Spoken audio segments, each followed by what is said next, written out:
Welcome to the deep dive. There's this universal human thing, isn't there? This quest for success. But what does true success actually mean to you? Is it just about hitting those big career goals, making lots of money, getting status? Or is it maybe something, something deeper? Fulfillment, understanding your purpose, really feeling like you're mastering your own destiny.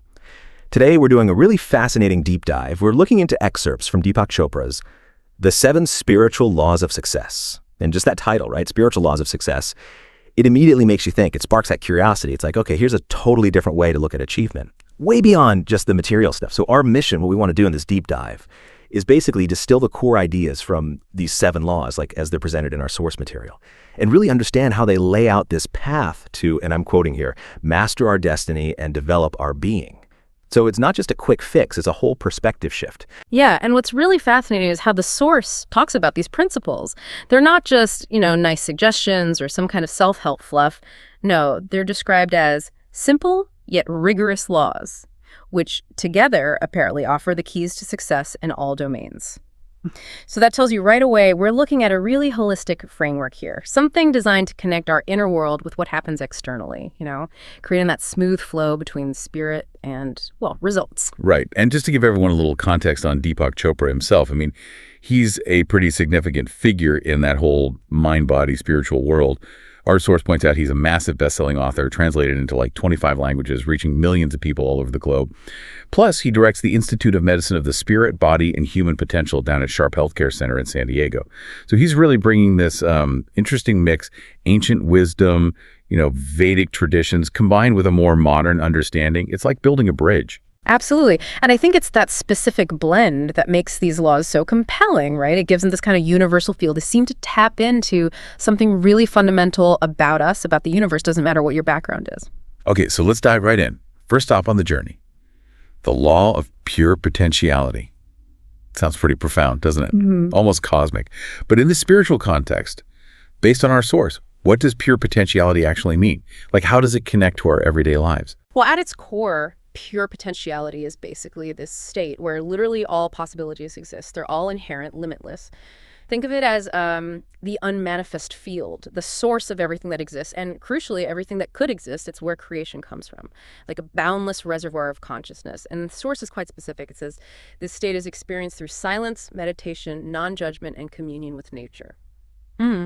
So it's about recognizing that underneath all the layers, our conditioning, our ego, our true nature is just pure consciousness. Yeah. Infinite, boundless, full of possibilities. It's the ultimate source of creativity manifestation. Imagine a huge garden, totally fertile, but no seeds planted yet. It holds the potential for any flower, any fruit.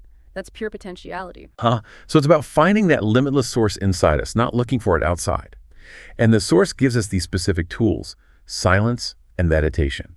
So the idea that our normal mental chatter, all that noise in our heads, is actually blocking us from accessing this state.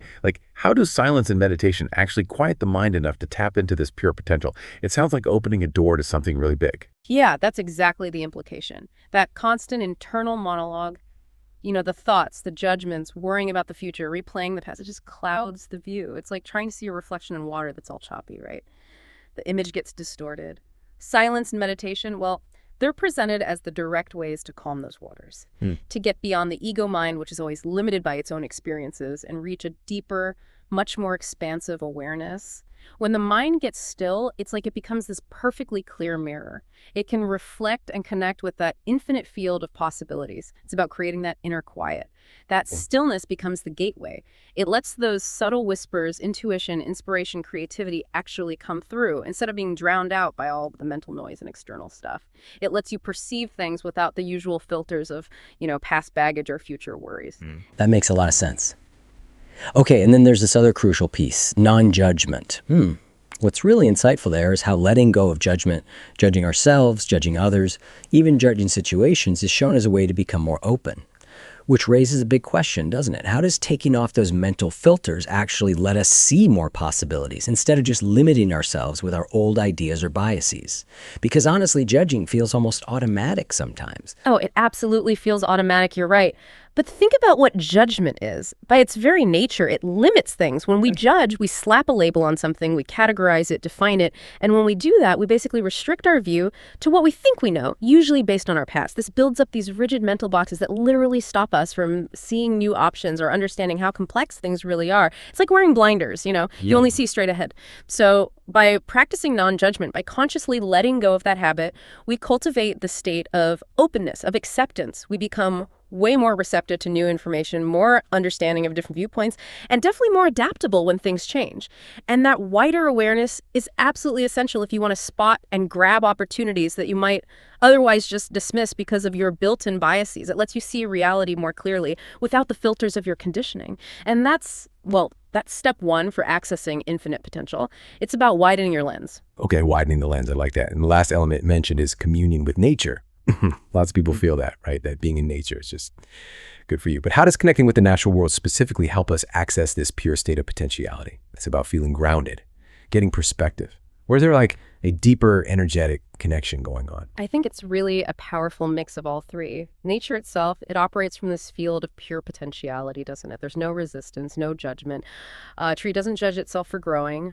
A river doesn't fight its own flow. So when we spend time in nature, we kind of naturally start to sync up with that rhythm, that non-judgmental state.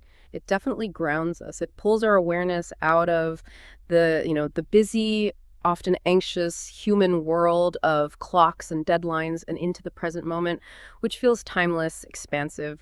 And that connection gives you instant perspective. It reminds you you're part of this huge interconnected web of life, which is itself just pure potential expressing itself. Think about the quiet power of forests or the rhythm of the ocean waves. Those experiences, they naturally quiet the mind, shift your focus from all the internal chatter outwards. Connecting with that raw, unforced intelligence of nature really does open the door to a more fundamental, limitless state inside us, where our own pure potentiality can actually thrive, without all the artificial limits we usually put on ourselves. It's like returning to our natural harmony. Right. So it's about getting our internal state lined up with the limitless vibe of the universe itself. Wow. That's a seriously powerful foundation. Okay, so building on that, Chopra introduces a really key principle for activating that potential, the law of giving. Our source sums it up as to learn to give what you wish to receive. Now, on the surface, that might sound a bit transactional, almost like, I'll scratch your back if you scratch mine kind of thing. But I suspect there's something much deeper going on spiritually here. Oh, you're absolutely right. It goes way, way beyond just a simple transaction. If you connect it to the bigger picture, to that flow we were just talking about, generosity isn't just being nice. It's not about racking up cosmic points or something.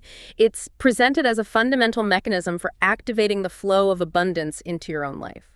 The universe, it seems, runs on this dynamic exchange of energy. So if you want love, the idea is you need to become a source of love, give it freely. If you want abundance, you express abundance by giving. It's about setting up this cycle, this positive exchange. It's not a one-way street, and it's definitely not about hoarding. The very act of giving starts the process of receiving. And the more freely, the more joyfully, the more unconditionally you give, the more easily the universe seems to reciprocate. It's basically an affirmation that you believe in abundance, not scarcity, and that fundamentally shifts your energetic relationship with everything. The real insight here is pretty profound. Abundance isn't something you go out and get. It's a state you activate by becoming a channel for it. Wow, that's a really beautiful and totally transformative way to think about it. So practically speaking, how do we apply this state today? You said it's not just about money or material stuff. So can it be giving our time or energy, attention, maybe sharing knowledge, or even just, genuine appreciation or kindness? What are some concrete examples beyond just cash? Absolutely. And some of the most powerful forms of giving aren't material at all. Think about it. Giving someone your complete, undivided attention when they're talking to you, in today's world, that's an incredible act of generosity. It's rare. Or offering genuine appreciation, a heartfelt compliment, a sincere thank you or word of encouragement. That stuff can totally lift someone's spirits and create these positive ripples that go way beyond that single moment. Sharing your unique talents or knowledge freely, maybe mentoring someone, volunteering for something you care about, those are really potent ways to give. Even just simple kindness, right? A warm smile, holding a door, a thoughtful gesture when someone's clearly struggling. All of that activates this law. When you consistently practice this giving mindset, you basically create an environment around you that's naturally receptive, and that contributes to mastering our destiny because you're actively taking part in this cosmic flow and shifts your focus from what do I lack to what can I offer? And that change in focus, that fundamentally shifts your whole energy, your vibration, and it starts attracting more of what you desire. It's about participating in life's circulation. That makes total sense.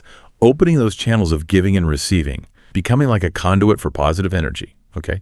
And this flows really naturally into the next law, the law of karma. Now, karma is a word most people know, but maybe not always in this specific context. Our source introduces it as the universal principle of cause and effect. Simple statement. You create an effect for every cause. Sounds straightforward, but the implications feel huge. Yeah, it is a fundamental relationship, seems to operate everywhere in the universe. And what's really key here, what's fascinating, is the emphasis on our active role. We are constantly shaping our own reality with every single choice, every interaction. It's not about some passive fate, or some judge in the sky handing out rewards and punishments. It's described as this dynamic, self-regulating process. It's creation in action. Every thought we have, every word we speak, every action we take, it sends out this ripple. And that ripple, sooner or later, it comes back to us. So karma here isn't about getting punished. It's about natural consequences. It's about learning, evolving through experience. If you plant seeds of joy, kindness, compassion, guess what? You're going to harvest more joy, kindness, compassion down the line. If you sow discord, well, you'll experience discord. It's like this perfect, infallible accounting system. It just ensures that our intentions and our actions get reflected back in our experiences faithfully. And what's really appealing in how the source describes it is this explicit promise that if you observe this law, understand it, it will make your life easier and automatically lead you to the law of least effort. Now, that's a powerful claim, right? Very inviting. It suggests we can actually consciously design an easier life for ourselves. It absolutely does suggest that. And it brings up a really important question, doesn't it? How does consciously understanding this law empower us? How does it help us make more deliberate, more positive choices, knowing the direct and often predictable impact those choices will have on our future ease, our future success? It implies that if you consistently perform actions that are benevolent, actions aligned with good intentions, you're basically laying the groundwork for a more harmonious life, a more effortless existence. When we consciously choose actions based on, say, love, compassion, truth, we're setting up positive karmic returns. And what that means in practical terms is we encounter less resistance in life. Fewer obstacles seem to pop up. Things just seem to flow more smoothly. Think about it. If you consistently act with integrity, with kindness, you naturally build this foundation of positive relationships, positive circumstances around you. And that just reduces the need for struggle, for pushing so hard all the time. So it's a really proactive approach to creating a future you actually want, one with more ease and fulfillment. You do it by cultivating good karma right now, in this present moment, instead of just reacting to whatever life throws at you. The deeper insight, I think, is that your present choices aren't just vaguely shaping your future. They're actively determining the level of ease or struggle you'll experience as that future unfolds. Wow. So understanding karma isn't about being afraid of consequences. It's about actively, consciously planting seeds for the future you want. A future where things feel easier, not harder. That really is a total shift from just reacting to things to being proactive, being a creator. Okay. And that smooths the path right into the next one. The law of least effort. Now, hold on. This isn't about being lazy, right? That's the immediate thought. So what does this actually mean for daily life? Is it literally about doing nothing, or is it something totally different? Because least effort can definitely sound like an excuse not to try. Exactly. And that's a really common misunderstanding, but it's fundamentally different from doing nothing or being lazy. The law of least effort is not about inaction. It's about acting in alignment with nature, with natural principles. Finding that path of least resistance. Think about water flowing downhill. It doesn't struggle. It just finds the easiest way, effortlessly. It's about being efficient, effective, because you're aligned, not because you're forcing things. It contrasts with struggle, which often comes from resisting the natural flow. So if we connect this to the bigger picture, it's about achieving more, but by working smarter, by working in harmony with these universal laws we're discussing, instead of constantly swimming upstream, fighting the current. It implies this feeling of ease, of flow that happens when your actions line up with your true purpose, with the way the universe naturally works, and especially with those principles of giving and positive karma we just covered. The source suggests that when your actions are genuinely motivated by love, when you're looking to give, you naturally tap into this. When what you want aligns with the universe's purpose for you, there's no struggle. Things just unfold gracefully. The core idea here is really powerful. Struggle is often a sign that you're out of alignment. Ease is a sign that you're working with the flow of creation, not against it. That's a really compelling idea. So if someone is genuinely operating under this law of least effort, how would they feel? What are the practical signs in your life that you're in this state, beyond just things feeling, easy or less difficult? Well, you'd likely feel this profound sense of lightness, efficiency, even, dare I say, joy in what you're doing. Things that used to feel like a real chore, a grind, now they just feel natural, almost spontaneous. There's a distinct lack of that internal battle, the self-doubt, the desperate feeling that you have to make something happen, force the outcome. Decisions often feel more intuitive, and they tend to lead to positive results without a lot of friction. It's almost like the path ahead just lights up for you. Practical signs. Definitely a big reduction in stress and anxiety. An increase in synchronicity, those moments where things just seem to fall into place perfectly, maybe unexpectedly. And just a general sense of calm confidence. You're not fighting life anymore or constantly battling problems. You're flowing with it, dancing with it almost. And this leads to much greater well-being, more sustained energy, because you're not wasting it on resistance or unnecessary effort, and maybe paradoxically, often much greater achievement. Because your energy is focused and effective, not dissipated by friction. That sounds like the state so many of us are searching for. Okay, so moving from that effortless action, we get to the law of intention and desire. And this one highlights a really direct link to manifestation. The source says, when your dreams begin to manifest, you instinctively understand the law of intention and desire. That sounds like a very clear connection between what's going on inside our heads and what shows up in our reality. Suggests our thoughts and wishes are pretty powerful. Oh, absolutely. The core concept is exactly that. A direct, energetic link between your internal intention and what manifests externally. It suggests that what you consistently focus on, what you desire with clarity, with emotional energy behind it, that has a real, undeniable tendency to become your reality. Now, intentions here aren't just like fleeting wishes. They're described as focused, conscious desires. You infuse them with energy, with emotion, with a sense of expectation, and then you place them into that fertile ground, that field of pure potentiality we talked about right at the beginning. What's really fascinating is the emphasis on getting clear internally. That focused thought is presented as the essential first step before you see external change, before your hopes become reality. It's like carefully planting a very specific seed in the garden of your consciousness. And then you have to nourish it, let it germinate and grow. You can't just vaguely hope something nice will pop up. The universe, in this view, is kind of just reflecting back the blueprints that you consistently hold in your mind and in your heart. Okay, so when our dreams actually start showing up, the source says we instinctively understand this law. What does that mean, instinctively understand? Is it like a sudden aha moment? Something just clicks once you see the results, and it validates the power of your intention in a really personal, undeniable way. Yes, I think that's exactly it. It's often that profound aha moment. It goes beyond just understanding it intellectually, reading it in a book. It becomes this embodied knowledge, something you feel in your gut. You just know it's true. When you set a really clear intention, maybe it's for a new job or a certain kind of relationship, or maybe even just a feeling like inner peace, and then you actually see it manifest in your life, this deep understanding hits you.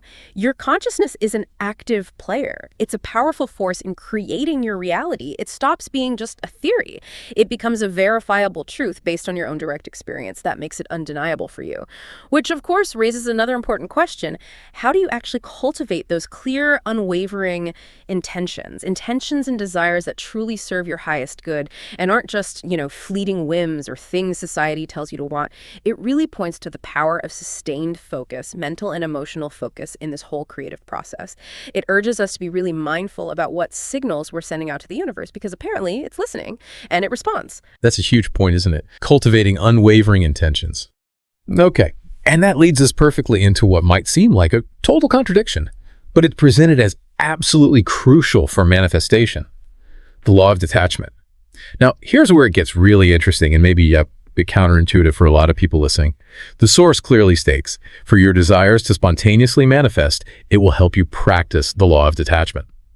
My first reaction is, wait a second, if I really want something, why on earth would I detach from it? Isn't that just giving up? Yeah, this is probably the most challenging one for many people, and yet potentially most liberating, because it absolutely seems like a paradox. But what's fascinating here, what the source emphasizes, is that detachment is not about giving up on your desires. It's not about lacking ambition or becoming indifferent, not at all. Instead, it's about releasing that rigid, anxious grip you might have on the specific outcome, or on the exact timing of how your desires show up. It's about cultivating this deep trust in the process, trusting that the universe, with its infinite intelligence, might actually have a better, more perfect, more harmonious way to bring you what you want than you can even conceive of right now. When you cling too tightly to one specific vision, or you worry constantly about how it's going to happen, you often create resistance, tension, struggle. And that can actually block the natural, effortless flow of manifestation we were just talking about. So the core insight is kind of mind-bending. Control is often the illusion that blocks creation. Trust is the key that unlocks it. Okay, trust unlocks it. So how does letting go of that need to control actually help desires manifest spontaneously? What does spontaneously even imply here? Does it suggest something almost magical, effortless? Spontaneously definitely implies that effortless quality. An unfolding that's often unexpected, maybe perfectly timed in a way you couldn't have planned. When you truly release that desperate need to control the how and the when you really let go of the reins, you basically create this space, like a vacuum, an opening for the universe to step in and fill it, often in ways you couldn't possibly have orchestrated yourself. If we connect this back to the bigger picture, it's about surrendering the how to that greater intelligence we talked about. Understanding that obsessive control, that desperation, it actually creates energetic static. Resistance. It blocks the natural creative flow. So freeing yourself from anxiety about the outcome, paradoxically, makes the outcome more likely to happen. And often, in ways that surprise and delight you, it's like planting a seed, right? You prepare the soil, you plant the seed, you water it, you hold the intention for it to grow. But you don't dig it up every single day, frantically checking if it's sprouting yet. You trust the natural process. Detachment allows that trust to bloom. It removes the interference that worry, impatience, and anxiety bring into the equation. It's about recognizing that the universe's toolkit is infinitely bigger than your own limited mind's toolkit. Okay, for someone listening right now, what's the practical difference? How do you tell if you're genuinely detaching from the outcome versus just giving up on the desire altogether? Because that seems like a really fine but absolutely crucial line to walk. It is a crucial distinction, definitely, and it's where a lot of people can get tripped up. Giving up on a desire means you abandon the intention entirely. It's like deciding, I don't want that seed to grow anymore, and you just toss it out. You let go of the desire itself, and with it, its potential to manifest. Detachment, on the other hand, means you hold on to the clear intention. The seed is firmly planted, you're still nurturing it, but you release the anxious clinging to the result. You do your part, you state the intention clearly, you take whatever inspired actions feel right, but then you trust. You trust that the universe will figure out the best path for it to manifest without you needing to micromanage every single step or freak out about the timeline. It's like holding the vision, but holding it lightly. Knowing it will happen in its own perfect timing, but allowing the universe the freedom to surprise you with the journey and the exact form it takes. Which, again, leads to that critical question. How do we cultivate this really nuanced state where we keep our intention clear, our desire burning bright, but at the same time, we let go of needing a specific pre-planned result? How do we foster that peace and trust? It really demands a deep faith in the wisdom of the universe and a willingness to let go of our own ego's need to be in control. That clarity is so important. It really reframes how we can approach our biggest dreams and ambitions. Okay? And now we arrive at what feels like the grand finale. The synthesis of all these principles we've been unpacking, the Law of Dharma. Our source says, upon arrival, you will seek the true purpose of your life. So what does this arrival mean, and how does it connect to the journey through those first 6 laws? It sounds like reaching a destination, but maybe also starting something new. Yeah, I think arrival here signifies reaching this profound state of self-awareness, of deep alignment that naturally comes about when you consistently practice the other 6 laws. It's the point where all that inner work really starts to come together to coalesce. It's when you've quieted your mind enough, pure potentiality, you understand that dynamic flow, giving, you're consciously shaping your reality, karma, you're acting with ease, least effort, you've clarified what you truly want, intention, and you've let go of desperately needing it, detachment. At this point, the source suggests chasing external desires often takes a back seat, or maybe those desires just become natural side effects of pursuing something deeper, an inner calling, a real sense of meaning. And what's truly fascinating about Dharma, as presented here, is that it's not just about your own personal fulfillment, although it absolutely leads to that, it's explicitly tied to contribution. In service to the world. It's described as this beautiful, harmonious blend of realizing your own potential and contributing to the well-being of everyone else. Your unique purpose serves not just you, but humanity, the collective. It's about discovering why you are really here. What unique gift do you have to offer that no one else does? And then living in alignment with that highest version of yourself. And the source gives this incredibly profound promise attached to this law. It really feels like the peak of the whole journey. It says, by expressing your unique talent and responding to the needs of your fellow beings, you can create all you desire whenever you wish. and your life will become an expression of unconstrained joy. Rise, man. That's a pretty amazing vision for life, isn't it? Unconstrained joy. It absolutely is. It's the ultimate integration, the culmination of everything. If you connect it to the big picture, it beautifully marries your individual potential, that unique talent, with the well-being of the collective responding to the needs of your fellow beings. It suggests that true, deep, lasting success isn't selfish. It's not isolated. It's holistic, it's altruistic, and it's profoundly meaningful. When you're operating from your Dharma, your actions aren't just about what you can get. They become this joyful, almost effortless expression of who you truly are, and that expression naturally benefits others. And this creates an incredibly powerful, self-fueling, positive feedback loop. When you're fully lit up, engaged in your unique purpose, passionately serving the world in your own way, the universe just naturally seems to provide everything you need and desire to keep doing that service. And that leads to the unconstrained joy the Source talks about, a joy that goes way beyond just fleeting happiness because it's rooted in purpose and contribution. It's this state where your purpose fuels your abundance, and your abundance enables you to live your purpose even more fully. Wow, a self-sustaining cycle of abundance, purpose, contribution, and deep, lasting happiness. That sounds incredible. So how does serving others actually lead to creating all you desire and experiencing that unconstrained joy? Is there some kind of natural energetic exchange happening that makes this work? Yes, absolutely. There seems to be this profound, undeniable, energetic exchange going on. When you express your unique talent and you do it in service to others, you're operating from a place of love, right? Generosity, abundance. You're not coming from a place of scarcity or need. And this generates an incredibly powerful, positive energy, a high vibration that naturally resonates with the universe's own inherent generosity and interconnectedness. It's like a fundamental principle of energy. What you put out, you tend to get back, amplified. When your core intention shifts to contribution, to uplifting others, to meeting a real need in the world, you align yourself with the biggest flow of universal abundance there is. You stop being primarily a taker, someone always focused on needing or getting, and you become a channel, a conduit for positive energy, resources, solutions. And when you're a clear, open channel for the universal good to flow through, resources, opportunities, connections, and yes, profound joy, they just seem to flow through you, often effortlessly, sometimes from totally unexpected places. The unconstrained joy part comes from that deep soul-level satisfaction. The spiritual fulfillment you get from living a life aligned with your highest purpose, knowing you're making a real, meaningful difference.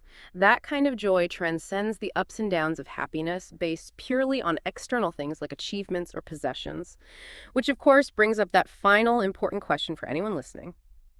How do you practically start this journey? How do you identify your unique talent? How do you genuinely perceive and respond to the needs of your fellow beings so you can unlock this incredible level of success and joy? It really implies a journey inward, deep introspection, but also outward active listening, genuine connection with the world around you. Often it starts small, right? With small acts of service, small expressions of your talent, and it builds from there. That's such a powerful framework, connecting that deep self-discovery with service and ultimately with profound joy. So as we kind of pull all this together, synthesize it, it becomes incredibly clear, doesn't it? These 7 laws aren't just separate ideas you pick and choose from. They form this really cohesive, interconnected system. You can't really practice one properly without touching on the others. And practicing one seems to naturally support and strengthen the others. It's like a whole ecosystem for living well. Exactly. It's totally synergistic. When you genuinely start to integrate these laws into your actual daily life, you'll find they just reinforce each other. They create this powerful, positive momentum. Like practicing non-judgment from pure potentiality makes it so much easier to give without expecting something back. Law of giving. And that conscious giving, in turn, builds positive karma, which makes your life feel smoother, leading you naturally into the law of least effort. All of that creates the inner clarity you need for effective intention and desire, which then requires detachment to manifest without struggle, and ultimately that whole process guides you toward discovering and joyfully living your unique Dharma. The Source really lays out a truly holistic approach to mastering destiny. Each law builds on the last, creating this virtuous cycle: growth, fulfillment, and that unconstrained joy. They work together. It's a complete philosophy for a successful and joyful life. And so that overarching promise from the Source really starts to ring true, doesn't it? That these laws offer the keys to success in all domains, that they genuinely allow you to master our destiny and develop our being. It's a huge claim. But after unpacking the depth and the way these principles connect, it feels, well, earned. It feels deeply resonant. And it completely shifts how we might even define success in the first place. It really is transformative, isn't it? This whole perspective fundamentally flips the script on success. It moves it away from just external striving, pushing, acquiring, which is often filled with anxiety, towards internal alignment, conscious choice, and really understanding these fundamental spiritual principles. It suggests success isn't about forcing things through sheer willpower or just working harder and harder. It's about aligning yourself with the natural laws of how the universe actually works, so that the outcomes you desire can unfold more effortlessly, more joyfully. It proposes that true mastery isn't about controlling everything out there. It's about mastering your own consciousness, aligning it with that highest creative intelligence that's both within you and all around you. It's about becoming a co-creator with the universe, rather than feeling like an isolated individual struggling against it. And that really brings us to the end of this deep dive into Deepak Chopra's 7 spiritual laws of success. Wow. We've journeyed through that initial field of pure potentiality, explored the dynamic flow of giving and karma, touched on the power of effortless action and focused intention, wrestled with that profound paradox of detachment, and landed in the ultimate purpose of Dharma. This deep dive, I hope, has given you a real shortcut to getting informed about a truly profound philosophy of success and fulfillment. One that doesn't just challenge how we normally think about achievement, but offers a genuinely practical path forward. Yeah, and as you've been listening along with us, maybe think about which of these laws really resonated the most with you, or perhaps which one seemed the most challenging, but also intriguing. Which one felt like it might be something to explore in your own life? Because often it's those laws that push us a bit, the ones outside our usual comfort zone, that actually hold the biggest keys for real personal growth and transformation. Maybe one just sort of clicked for you today. Absolutely. So knowing all this now, knowing that consciously choosing to give what you wish to receive can actually make your life easier, that it can lead to less effort, allow your intentions to manifest more spontaneously, and ultimately bring that unconstrained joy through living your unique purpose. Yeah. Suppose the one thing you might consciously choose to give more of, starting right now, today, to begin actively shaping your own destiny and experiencing more of that profound flow in your life. Maybe just consider it an experiment, a personal experiment. Start small, pick one principle, one action, and just observe, see what happens. Notice the subtle shifts, maybe even the profound ones, that start to occur as you consciously integrate even just one of these powerful ideas into your daily living, because the journey to mastering your destiny, according to this wisdom, really does begin with just a single conscious choice, a choice you can make right now.